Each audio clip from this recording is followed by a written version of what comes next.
میں آپ کے سوال کا جواب دے رہا ہوں کہ آپ نے کہا ہم اچھا کام کر رہے ہیں، لوگ اعتراض کر رہے ہیں. ایسا کچھ بھی نہیں ہے. رب جو چاہے وہی ہوتا ہے. کیا؟ رب جو چاہے وہی ہوتا ہے. جب مخالفت برائے مخالفت ہو، جو اصلاحی جذبے، علمیت اور سنجیدگی سے خالی ہوں، جس کی بنیاد حقائق کے بجائے الزام تراشی، عیب جوئی پر ہو، بس ایسی مخالفت کا بہترین جواب بغیر خوف و خطر خاموشی سے للہیت کے ساتھ اپنا کام کرتے رہنا ہے. بے شک مومن کی پہچان ہے. کسی ملامت کرنے والے کی ملامت سے خوفزدہ نہیں رہنا چاہیے.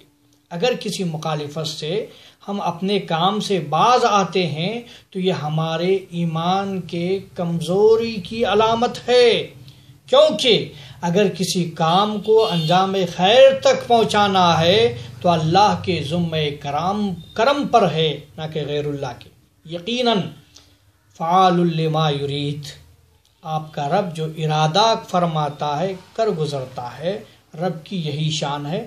لوگ اعتراض کریں، کچھ نہیں ہوتا، بس ہم اپنے کام پر لگا رہیں، یہی ہماری کامیابی ہے.